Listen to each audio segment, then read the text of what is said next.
Bonjour à tous, donc avec les combats de MMA à voir pour l'année 1998 cette fois-ci. Donc j'ai déjà fait de 93 jusqu'à 97 une vidéo par année de cette façon. Et donc pour 98, je vais vous proposer 6 combats à peu près du même niveau de qualité et d'intérêt que pour les combats de 97 qui commençaient à être vraiment cool. Avant de rentrer dans ces combats-là, juste pour replacer en perspective les combats dont je vais parler, un petit peu pour parler d'évolution du MMA à l'époque. 97, il y a eu le Pride qui s'est créé. D'ailleurs, quelqu'un m'a fait la remarque que ça aurait été intéressant de développer un peu l'importance du Pride. Mais en fait, je vais développer l'importance du Pride en parlant des combats au fur et à mesure. Et en 98, je vous parlerai du premier combat du Pride de cette série vidéo que je vous propose, des combats à voir ou des combats mémorables d'histoire du MMA. Et puis donc en 98, on continue ce processus qui s'est déclenché, je dirais en 96-97, à savoir une modernisation du sport. C'est-à-dire on passe de la préhistoire, 93, 94, 95, on pourrait dire que c'est la préhistoire, à une première époque du MMA moderne, dans le sens où les combattants commencent à porter des gants, on a des systèmes de rounds, on a des juges, on commence à avoir des catégories de poids, et on commence aussi à avoir des combattants qui arrivent, je l'ai déjà dit pour 97 et je vais confirmer ça et insister là-dessus aussi pour 98, des combattants qui vont commencer à arriver et qui vont être des combattants qui vont durer. C'est-à-dire que si vous prenez les stars et les meilleurs combattants de 94, 95, il n'y en a aucun qui est encore là en 2003, 2004 quasiment, avec un bon niveau. Par contre, si vous prenez les mecs qui étaient très forts en 98, par exemple, eh bien, il y en a qui seront encore très forts en 2010. C'est-à-dire que les combattants vont suivre l'évolution du sport ensuite, ce seront ça va devenir des légendes en fait, mais ça va rendre les choses ici plus intéressantes pour mes vidéos parce que vous allez retrouver plusieurs fois les mêmes combattants, etc. Donc là, notamment, je vais commencer avec Dan Anderson là, pour le premier combat dont je vais vous parler. Mais voilà. Donc le truc se modernise et je crois que si on était, en admettant qu'un fan de catch, un fan de MMA actuel, se mettait à regarder des choses de 94-95, se dirait c'est quoi ce truc, ça ressemble à rien, ça a vraiment l'air de quelque chose de différent. Si vous regardez ce qui se passait en 98, déjà ça ressemble à du MMA, ça ressemble vraiment à ce qui se fait aujourd'hui avec des choses différentes bien entendu. Voilà.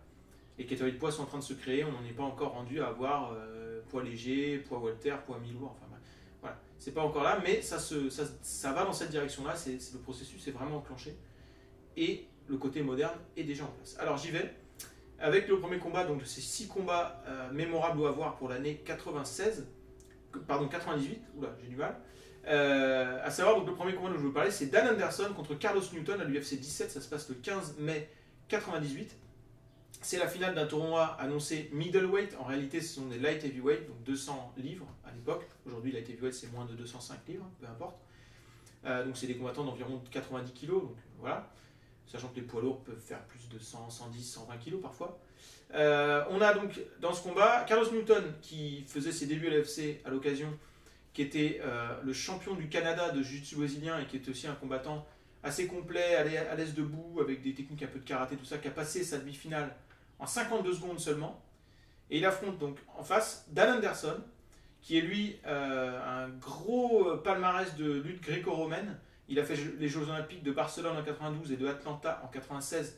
Il a représenté l'équipe américaine dans ces 2 Jeux Olympiques. Et il a passé sa demi-finale, lui, en 15 minutes dans un combat très accroché contre Alan Goesch, un spécialiste de jiu-jitsu brésilien, élève de Carlson Gracie, donc d'une ceinture noire cotée, on va dire. Dan Anderson qui va devenir une énormissime légende. Vous pouvez déjà retenir ce nom si vous ne le connaissez pas. Dan Anderson, c'est une des plus grandes légendes de l'histoire du MMA. Quand je dis une des, je pense qu'il est, si on prenait le côté légendaire, je crois qu'il est top 10. C'est un des recordman du plus grand nombre de combats si on cumule UFC, Strikeforce, Pride, WEC, Bellator. Si on cumule les grosses organisations mondiales, il est à 40 combats, un truc comme ça, ce qui est monstrueux, avec plein de combats contre toutes les grandes stars, Fyodor, Nogueira, Wanderlei Silva, Anderson Silva, enfin j'en passe, il a affronté tout le monde, c'est vraiment une énorme star. Et là il fait ses débuts. Et ce qui est intéressant, c'est qu'on voit à ses débuts on voit bien son style gréco-romain. La lutte gréco-romaine, on utilise uniquement le haut du corps. Mais on voit aussi ce qui va faire sa marque de fabrique, à savoir un style assez agressif, notamment en frappe, avec la fameuse H-Bomb, c'est la frappe du point droit de Dan Anderson qui est devenue légendaire. Et donc c'est un combat alors, que je propose ici déjà parce que c'est toujours intéressant de voir l'éclosion de combattants mémorables. Carlos Newton est mémorable, Dan Anderson c'est une légende. Mais c'est surtout un combat super intéressant, super fun à regarder. Le genre de combat où les 2 combattants sont à certains moments tout près de gagner. Je sais que Dan Anderson passe tout près de gagner avec des coups de genoux sur le crâne de Carlos Newton. Et Carlos Newton arrive à revenir et tout ça. À un moment donné, c'est Carlos Newton qui est pas loin de mettre Dan Anderson au KO. Et Dan Anderson s'emploie pour réussir à mettre un amené au sol et à passer un peu l'orage, etc. Donc on a ça. Et puis c'est à toi, à moi debout, à toi, à moi au sol, on se retourne, on tente des soumissions, l'autre il se relève, etc. Ce genre de combat, comme ça pendant 15 minutes. Et ce qui est génial aussi, c'est que Dan Anderson ayant eu une demi-finale beaucoup plus compliquée, on voit la fatigue. Et donc il domine au début du combat, puis il se fait reprendre petit à petit, on voit que la fatigue le rattrape, et puis il va s'employer pour aller chercher la victoire. C'est Dan Anderson qui va gagner. C'est la naissance d'une légende, c'est toujours intéressant de voir ça. Carlos Newton qui va quand même faire une belle carrière, il va être futur champion, je le précise dès maintenant, welterweight, à l'époque ça s'appelait lightweight, de l'UFC. Et puis bon, voilà, c'est quand même un nom à retenir. Je reparlerai de Carlos Newton tout à l'heure dans un autre combat mémorable de 98, mais ça c'est un de mes combats préférés de l'année 98 et accessoirement la naissance d'un de mes combattants préférés de l'histoire du MMA, Dan Anderson, donc quelque chose d'extrêmement mémorable, je crois, pas que pour moi, puisque c'est un combat qui est souvent plébiscité pour cette année-là. Alors le même soir, deuxième combat dont je vais vous parler, l'UFC 17 toujours, donc le 15 mai 98, il y a eu un autre combat qui est très mémorable. Je crois que ce combat, si je ne me trompe pas, mais je suis presque sûr de mon fait, a été introduit au Hall of Fame de l'UFC, parce que l'UFC a une section Hall of Fame combat. C'est le combat entre Mark Coleman et Pete Williams, donc à l'UFC 17. L'UFC 17 qui s'appelait UFC Redemption, donc la rédemption, donc le fait de racheter ses fautes ou quelque chose comme ça. Et donc je pense que le titre a été donné pour Mark Coleman qui, rappelez-vous, je vous en ai parlé en 97, restait sur cette défaite très difficile contre Maurice Smith où il avait perdu son titre poids lourd, lui qui semblait invincible. Et il avait perdu son titre parce qu'il avait été incapable de faire des dégâts au sol. Il s'était fatigué, et après fatigué debout face à un champion de kickboxing, c'était extrêmement dangereux. Il avait survécu, mais il avait perdu le match quand même par décision. Et on se demandait quel Mark Coleman on allait retrouver. Et donc il devait affronter à l'UFC Redemption Randy Couture, qui était devenu champion poids lourd, en battant donc Maurice Smith de mémoire. Je ne sais plus si la chronologie est bonne. En tout cas, il devait affronter Randy Couture, Mark Coleman. Et on lui a changé. Randy Couture s'est blessé, on lui a changé son adversaire et il se retrouvait face à Pete Williams. Pete Williams qui est dans la même équipe que Maurice Smith. Donc il a les mêmes partenaires d'entraînement, à savoir Frank Shamrock, Tsuyoshi Kosaka, Maurice Smith. Et on pouvait penser que ça allait vraiment être la revanche pour Mark Coleman de pouvoir battre quelqu'un qui allait sûrement essayer d'employer la même stratégie que Maurice Smith, avec à peu près les mêmes caractéristiques, un peu plus en lutte, un peu plus fort en lutte, un peu moins fort en kickboxing, Pete Williams, mais enfin voilà, un peu la même idée.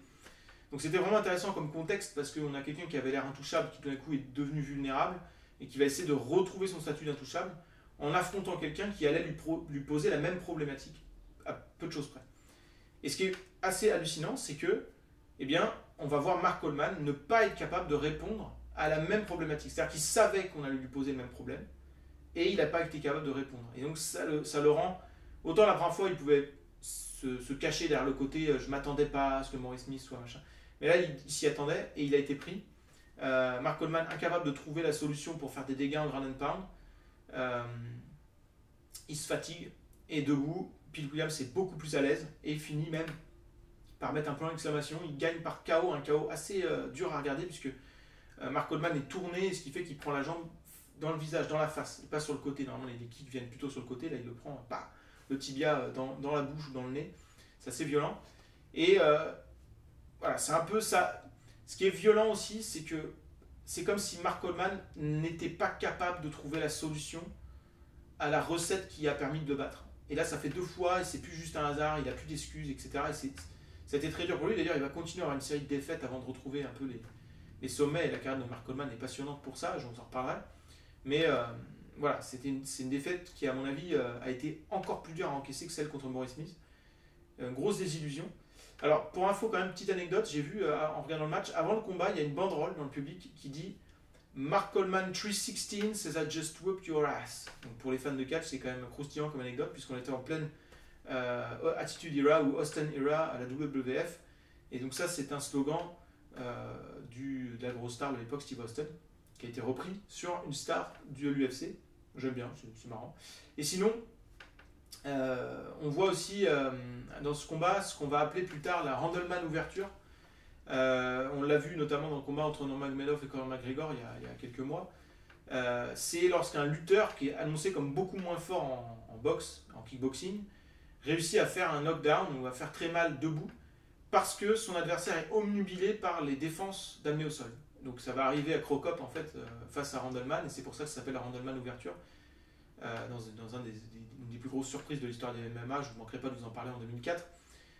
Mais Nurmagomedov contre Conor McGregor, c'est pareil. McGregor était tellement sûr que Nurmagomedov allait le mettre au sol qu'il était déjà en train de mettre ses mains en bas pour protéger les amener au sol. Et du coup, comme il baisse ses mains, il y a des ouvertures en haut pour faire des frappes au visage. Et à un moment donné, Mark Coleman réussit à en mettre une à Pete Williams de cette façon-là. Donc voilà, petite info comme ça que j'ai trouvé intéressante. Alors pour info, Pete Williams ne va pas faire une énorme carrière derrière, il va rester pertinent mais jamais au sommet jusqu'à 2002 et puis ensuite il va descendre. Quant à Mark Coleman, il va continuer à chuter, continuer à accumuler des défaites avant de retrouver un second souffle dans sa carrière vers 2000. Et là encore, je ne manquerai pas de vous en parler puisque c'est vraiment une trajectoire de carrière assez fascinante. Combat suivant, je passe au combat suivant, le combat du Pride. Premier combat du Pride dans ma liste de combats. Pride numéro 3, ça se passe le 24 juin 1998. Combat entre Kazushi Sakuraba et Carlos Newton. On retrouve Carlos Newton. Donc je vous en parlais, le champion canadien de jiu-jitsu brésilien. Et donc face à lui, Sakuraba. Alors Sakuraba, si vous vous intéressez un peu même de loin au MMA, vous devez savoir que c'est un nom absolument mythique et légendaire. C'est la plus grande star du MMA, de l'histoire du MMA japonais. Incontestablement, ça va devenir une icône, un phénomène, je vous en parlais. Et ce combat-là, c'est peut-être le tout début du phénomène. C'est-à-dire que Sakuraba, c'est un ancien catcheur qui a fait donc du shoot style, donc la forme de catch la plus réaliste qui soit. Et il est venu au MMA, c'est ce que j'ai pu comprendre au départ, pour montrer la valeur du catch dans le monde. Il ne cherchait pas à devenir un champion ou rien, c'était vraiment... Voilà. Et ce qui est intéressant, c'est que le catch, et on va le voir aussi à travers Josh Barnett plus tard ou quoi, c'est vraiment très différent comme approche au niveau grappling que le jiu-jitsu. Et donc ils vont avoir des ouvertures qui seront différentes, ils vont avoir des façons de faire différentes. Et je crois que Sakuraba, il a même un truc un petit peu, j'ai envie de dire, do it yourself. Le grappling maison, quoi, un petit peu, où il a des techniques bien à lui, il a des délires un peu à lui, des réflexes à lui, et du coup il est très dur à lire. Ça doit être très dur pour ses adversaires de trouver des adversaires qui peuvent imiter le style de Sakuraba, et ça va être un génie, un combattant absolument fantastique à regarder. Je pense que tous les gens qui sont intéressés de très près au Pride sont devenus des fans de Sakuraba, c'est pas possible autrement, c'est tellement un truc incroyable. Et donc ce combat contre Carlos Newton, c'est la naissance de ça. Alors qu'est-ce qui se passe dans ce combat? Mais en fait, ces deux combattants qui sont très sûrs de leur qualité en grappling. Donc, ils décident de s'engager dans un duel de grappleurs. Et ce qui est assez intéressant, c'est qu'assez rapidement, ils semblent tous les deux passer ce qu'on appelle un gentleman agreement. Donc, c'est un accord de gentleman de ne pas se donner des coups, de juste régler le conflit, le combat, par du grappling pur, par de la technique. Alors évidemment, ils ne vont pas faire ça tout le match. À un moment donné, Sakuraba va casser le truc, et d'ailleurs, c'est lui qui va gagner le combat. Mais on sent un énorme niveau de technique de grappling, et surtout du grappling très fluide, très dynamique, où il se passe des choses, où il tente des soumissions, et puis l'autre revient, etc. Le commentateur Steven Quadros, qui sont géniaux les commentateurs du Pride, c'est Steven Quadros et Bas Rutten, explique très bien ça, c'est qu'il y a une espèce d'anticipation, on se dit attends je vais faire ça, comme ça il va croire ça, et comme il va croire ça, je vais pouvoir faire ci, etc. Et l'autre se dit attends il fait ça pour que j'aille par là, mais en fait peut-être qu'il veut faire autre chose. Et donc ils sont en train de penser à différents niveaux comme ça, et ça se ressent vraiment. Et donc en plus du côté assez fun à regarder la technique, il y a ce truc psychologique par-dessus qui est vraiment cool. Et ce combat-là, je crois que c'est un super combat pour découvrir le MMA, parce que c'est très propre, c'est très beau à regarder, c'est très fluide. Il y a ce truc psychologique qui permet de comprendre aussi un des intérêts, ce qui donne un peu de profondeur au MMA.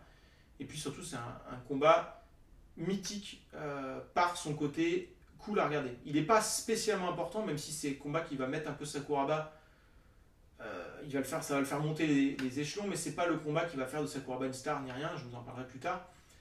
Mais il est resté vraiment mémorable dans les premières années du Pride, dans les premières éditions du Pride, c'est assez incontestablement le combat qui revient le plus dans les combats mémorables ou à voir des premières années du Pride, des 3-4 premiers Pride, incontestablement. Voilà, donc vraiment, grosse recommandation, notamment pour ceux qui trouvent que le grappling ça peut être ça peut être chiant en MMA. Eh bien, regardez ce combat et vous verrez que c'est l'un des exemples. Après, vous ne serez pas forcément convaincu du contraire, je ne dis pas, mais au moins vous verrez que parfois, ça peut être en tout cas très fun. À minima, c'est ce que vous direz.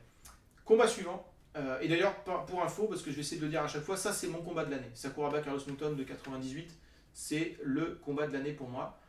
J'ai pas dit à chaque fois mes combats de l'année, bon 93 c'est pas la peine de le préciser, mais 94 je l'avais précisé, parce que c'est Royler Gracie contre Kimo Leopoldo. 95, Je vais dire Ricardo Morales contre Mihail Ilyukin, mais c'est pas évident. 96, peut-être Don Fry, Gary Goodrich, je sais pas trop, c'est pas évident. Enfin, en tout cas, voilà, 97, donc Mark Coleman, Maurice Smith, ça c'est incontestable. Et 97, Sakuraba et Carlos Newton, je dirais, pour mes combats préférés. Bon, c'est pas évident. Les premières années, 95, 96, c'est vraiment pas facile parce qu'il y a plusieurs combats sympas. Mais j'ai essayé de le préciser à chaque vidéo, je vais essayer de le faire à chaque vidéo pour vous dire au moins mon combat préféré chaque année. Et donc là, pour 98, si vous deviez en regarder qu'un, je vous dirais regardez Sakuraba Carlos Newton du Pride numéro 3. Combat suivant donc, on passe au Brésil avec International Valetudo Championship numéro 6, le 23 août 98, un combat entre Wanderlei Silva et Mike Van Arsdale. Les débuts de Wanderlei Silva, je vous ai dit un petit peu des débuts de combattants qui vont devenir légendaires. Alors on a déjà eu en 98 l'arrivée de Carlos Newton, l'arrivée de Dan Anderson, l'arrivée de Sakuraba. Et bien là on a l'arrivée d'un énorme nom comme pour Dan Anderson, une énorme légende, Wanderlei Silva. Comme pour Dan Anderson, un des combattants qui aura le plus de combats, le plus de grosses affiches et de gros KO et de gros trucs de toute l'histoire du MMA à ce stade. Wanderlei Silva qui a fait ses débuts au Brésil en tant que pensionnaire et représentant de la Chute Boxe, la même école que José Pelé-Lendi, dont je vous ai parlé en 96 et 97. Ah oui, tiens, j'ai oublié ces combats-là. C'est peut-être 96, c'est peut-être Pelé-Lendi contre Patinho, mon combat préféré. Enfin bref, je passe. Et donc il affrontait Mike Van Arsdale, qui était un lutteur avec des grosses références en lutte freestyle, je crois, américain, et qui était invaincu à l'époque, Mike Van Arsdale. Donc c'est deux gars qui montaient, qui étaient en plein boom un petit peu pour devenir des gros noms. Wanderlei Silva était encore très jeune, Van Arsdale plutôt aussi, avec des grosses références. On est chez les mi-lourds, donc light heavyweight aujourd'hui, et deux combattants qui sont agressifs, mais pas de la même manière. Van Arsdale qui cherche vite l'amener au sol et qui au sol est très agressif dans ses attaques. Au Brésil, vous aviez le droit au coup de boule, c'est pas anodin, donc il y a le droit au coup de boule au sol. Et Van Arsdale va s'en servir, il va faire des coups de boule au nez de Wanderlei Silva qui va se mettre à saigner d'ailleurs abondamment. C'est très dangereux les coups de boule au sol, on le voit. Encore faut-il savoir le faire, mais je crois que c'est pas très compliqué, il faut taper avec cette partie-là dans les parties du visage où les os sont plus fins, sachant que ici l'os est épais. Bref. Wanderlei Silva va se retrouver en difficulté, mais va finir par gagner, donc il va faire un comeback. Il va réussir à se relever, coup de genou dans l'estomac, on sent que Van Arsdale est un petit peu souffle coupé, un peu en galère, et on voit le côté très agressif, il sent l'ouverture et il veut finir vite, très violent comme ça de Wanderlei Silva qui finit par KO et qui inflige la première défaite à Van Arsdale et qui bat Van Arsdale et qui, je pense avec ce combat, devient l'un des top 10 de la division de poids incontestablement, voire top 5. Donc c'est un peu le combat qui fait sortir Wanderlei Silva un petit peu de l'ombre des bons combattants brésiliens et qui devient un bon combattant internationalement et qui va lui donner les portes, ouvrir les portes pour l'UFC et le Pride pour la suite de sa carrière. Donc c'est un combat très intéressant parce que déjà il y a un comeback, il est bon, il est bien. Puis ça permet de voir aussi un peu le style au Brésil. Mais c'est un combat intéressant parce que c'est l'éclosion d'un grand combattant comment dire, un petit peu l'éclosion aussi d'un style à un plus haut niveau, parce que je vous avais parlé de José Pelé-Lendi avec ce côté shoot et box, mais finalement José Pelé-Lendi il n'a pas été dans des grosses organisations, alors que Wanderlei Silva lui va le faire. Voilà. Alors je continue avec d'autres grands noms qui débutent en 98 ou qui atteignent les spotlights. À l'UFC Ultimate Brazil, donc l'UFC a été faire une édition au Brésil en 98. Donc ça s'appelle UFC Ultimate Brazil. Un combat entre Pedro Rizzo et Tank Abbott, ça se passe le 16 octobre. Alors c'est un super show, UFC Ultimate Brazil, je vous recommande de le regarder en entier si vous avez l'occasion. Il y a 3 combats qui valent le coup dans ce show-là, dont un dont je ne vais pas vous parler, entre Vitor Belfort et Wanderlei Silva, où Belfort met un KO en quelques secondes sur Wanderlei. Sachant que Wanderlei n'était pas encore une énorme star non plus, je ne l'ai pas mis dans cette liste, parce que c'est un KO très rapide, mais je crois que ça vaut le coup d'aller jeter un œil. Donc là, je vous parlais de Pedro Rizzo contre Tank Abbott. Tank Abbott, donc évidemment poids lourd établi, gros nom, star, etc. Et Pedro Rizzo, poids lourd, invaincu, 5 combats, 5 victoires, donc 4 par KO. Et il combat chez lui au Brésil. Et il va faire de lui un gros nom. C'est le combat qui va le faire devenir un grand nom et un résident pour un petit moment de l'UFC. Et un poids lourd qui va rester pertinent assez longtemps. Alors c'est un combat qui est vraiment fun parce qu'en plus Tank Abbott, comme à son habitude, est très agressif dès le départ. En fait, Tank Abbott, je crois, sa stratégie première, c'est je sais pas, j'ai jamais le terme adéquat en français, c'est overwhelm en anglais. C'est le fait de dépasser l'adversaire, de le noyer en fait sous une pluie de coups, sous une pluie d'agressivité, sous une pluie d'informations, comme ça. Et il joue là-dessus en fait dans Cabot sur les 30 premières secondes, premières minutes du combat où il essaye de je sais pas comment dire, overwhelm donc l'adversaire. Et on voit que Rizzo est en grosse difficulté face à ça, il sait pas trop comment le gérer, mais il arrive à passer l'orage, et une fois qu'il a passé l'orage, il va commencer à reprendre le dessus en technique de kickboxing. Pedro Rizzo, c'est un kickboxer, c'est quelqu'un qui est très à l'aise debout, notamment dans les low kicks, donc les coups de pied dans les jambes. Et il va complètement dégoûter Tank Abbott au niveau des coups de pied dans les jambes. On sent la grosse frustration de prendre un coup de pied dans la jambe et de ne pas être capable de faire quoi que ce soit. Abbott va un petit peu se frustrer et va laisser un peu l'ouverture en haut donc, pour les points. Et Rizzo va finir par KO une fois de plus. Donc il sera à 6 victoires, 0 défaites, dont 5 par KO. Donc Rizzo on the map. Et c'est un petit peu la fin de Tank Abbott. Je crois que c'est la dernière fois que je vous parlerai de Tank Abbott dans mes vidéos. Qui sera un petit peu ce qu'on appelle un gatekeeper. Donc aujourd'hui, c'est un combattant connu qui n'a pas de niveau pour être champion, mais qui est très utile pour créer de nouveaux noms, de faire un peu de test pour voir si un combattant peut devenir une star ou va rester un peu à la porte de l'organisation. Et là, on voit qu'il a fait son rôle de gatekeeper, donc de gardien de la porte, entre guillemets, avec Pedro Rizzo, qui passera le test donc avec brio. Et je vous parlerai donc de Pedro Rizzo en 99. Et puis le dernier combat pour 98, même show, Ultimate Brazil d'ailleurs je devrais dire, bon, bref. Ça se passe donc toujours le 16 octobre, c'est un combat entre Frank Shamrock et John Lauber. Frank Shamrock était le champion mi-lourd, donc light heavyweight, moins de 200 livres à l'époque, de l'UFC. Il avait déjà cumulé 3 défenses de titre, c'était déjà un record, 3 défenses de titre, avec 2 défenses remportées par KO en quelques secondes. Dont une sur un slam sur Igor Zinoviev, assez sympa. Et je voulais absolument mettre un combat de Frank Shamrock parce qu'à l'époque, Frank Shamrock était absolument incroyable. Il semblait être totalement en avance sur son temps, tant dans le fait qu'il était avec une équipe d'autres combattants où il s'entraidait. Donc il a beaucoup progressé en kickboxing au contact de Maurice Smith et a beaucoup aidé Maurice Smith au niveau grappling. Et Frank Shamrock, aussi physiquement, avait l'air extrêmement aguerri, tactiquement, enfin ouais, il était extraordinaire. Et là, il affrontait John Lauber, qui était le dernier combattant à l'avoir battu.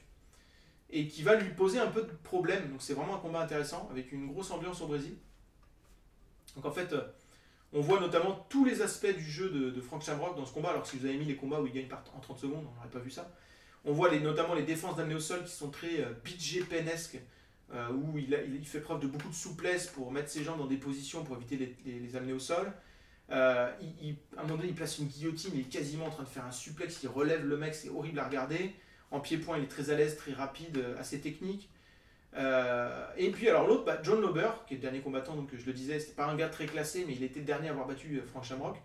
Il s'accroche, et il a même un petit moment pour lui où il réussit à renverser, à être dans la garde de Frank Shamrock et à faire quelques dégâts en ground and pound. Et puis finalement, quand on repart debout, on sent que il y a de la fatigue, il y a eu un peu, on a puisé dans la réserve du côté de John Lauber et pas du côté de Frank Shamrock, qui va le cadrer, lui faire mal debout, continuer au sol et finir sur une soumission assez atypique où il met la tête de John Lauber coincée contre la cage dans une position inconfortable et John Lauber tape. Le combat est intéressant déjà parce que bon, il y a un petit peu d'opposition, parce que c'est Frank Shamrock, mais vraiment c'est ça que je voulais mettre en avant, c'est que pour moi Frank Shamrock c'était le meilleur combattant peut-être au monde à l'époque. C'est difficile de le dire parce qu'il était dans une catégorie de poids, etc. Mais en tout cas c'était le plus impressionnant. On dirait aujourd'hui que c'est le meilleur pound for pound. Bon, j'aime pas trop cette expression, je vous en reparlerai. Mais voilà, donc 4e défense de titre, c'était aussi un petit peu vu comme le plus grand champion de l'histoire du MMA à ce moment-là, avec le plus grand nombre de défenses de titre, avec ce truc où il semblait intouchable, où il semblait imbattable, personne ne pouvait l'inquiéter véritablement. Il avait déjà battu 4 mecs de façon assez radicale, dont d'ailleurs Jeremy Horn qui fera une belle carrière, et là donc John Lauber.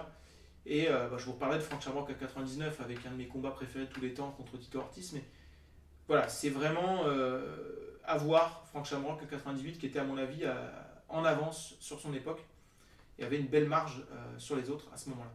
Voilà, donc c'est tout pour 98, c'était une année assez sympa, mais avec finalement, je dirais, peu de combats hyper mémorables, mais ces combats-là, les 6 dont je vous ai parlé, je vous les recommande quand même assez chaudement.